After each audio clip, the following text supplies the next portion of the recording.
All right, so we're moving on through. We've got direct attached storage set up for two data stores. We've got NFS set up.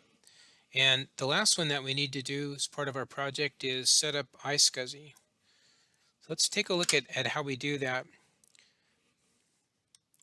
So here's our notes and our breadcrumb trail about where we find these things and values we're going to put in. Now, notice that there's quite a bit more that we need to do to get this set up. It's not that it's difficult. There's just more things that we need to do. Okay, so this will be the path that we're going to follow. Once again, I'm going to be working with ESXi 17. The key values then off of this PDF is I'm going to need this value. This is referred to as an IQN. And I'm going to need my server that's hosting the iSCSI IQN, or it's also referred to as a target. There is a link down below about some definitions and terms that are used with iSCSI, initiator, target, LUN, and so on. Okay, let's go ahead then and get that information and get started. Over on my server, then I've navigated back to storage, and this time I go over to adapters, and you have two choices here. You can have a physical iSCSI adapter, and there is a technology that works with iSCSI besides Ethernet, fiber channel.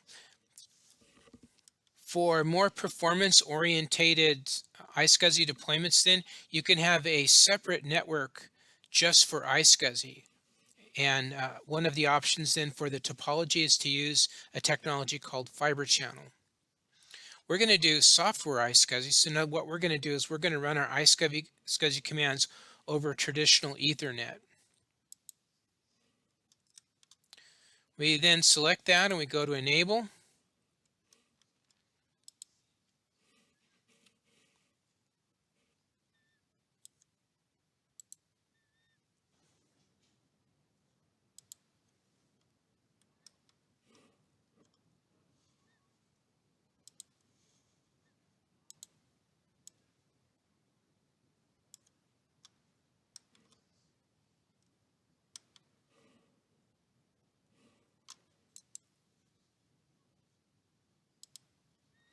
Okay, so I've got those values in there.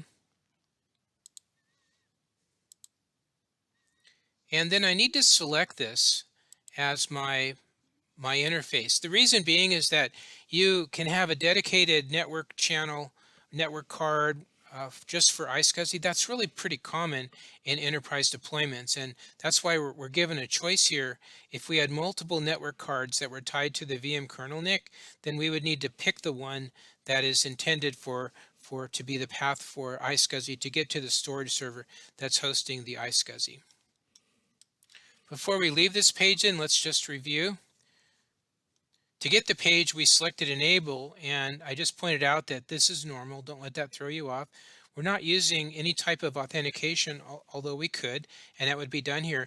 And again, there's a server side of this, and then there's the client side of this. And in our case, ESXi is representing the client side. And I'll show you the server side before we quit this iSCSI demo. We came down and we added our static target, and notice you could have more than one, and what server is hosting that target, and it defaults to port 3260. Now I came down here first before I came up to add port binding. Sometimes I have to come down and fill this value in, save it, and then come back in order to allow me to select which network card I want to bind that to. And I go ahead and save that. We go look at our data stores, and we can see that we don't have anything shown here. In other words, iSCSI just didn't show up like NFS did. And the reason for that is iSCSI is block-based storage. It looks just like a hard drive to ESXi. I want to show you something here to try to make that point. If I go over to devices here at the top, do you recognize these? These are the two internal hard drives.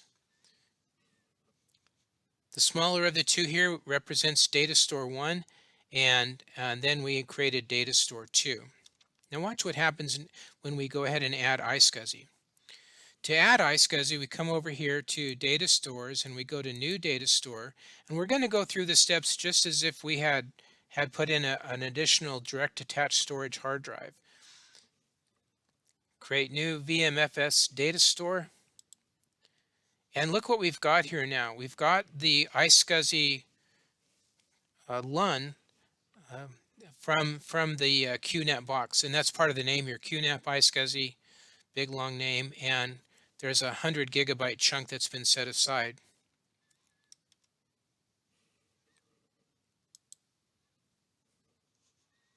Okay, defaults here. Entire contents of the disk will be erased.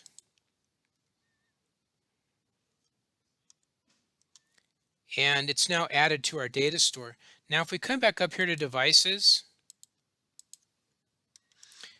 it's now listed as a device, and this is normal where it says normal degraded. That's only because ESXi thinks it's a locally installed hard drive. I can't read the data off of it. You know, hard drives report their status and their health and whatnot, and because it's an iSCSI attached drive, ESXi isn't able to read that information off of it, and so it categorizes it as normal degraded.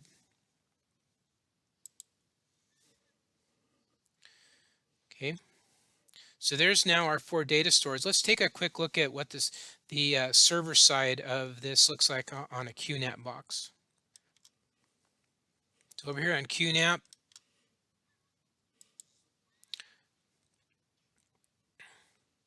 here are the iSCSI, and at the time that we create them, then these numbers these IQN values are automatically generated.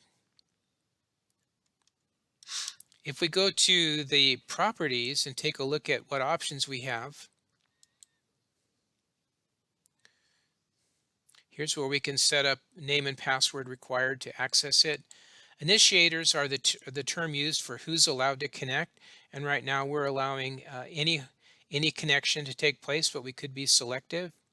And then also we can bind the service. We can bind the iSCSI service to a particular network card on this QNAP device.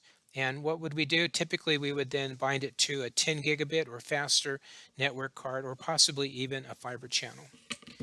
All right, that's it. There we go. We've got our data stores created.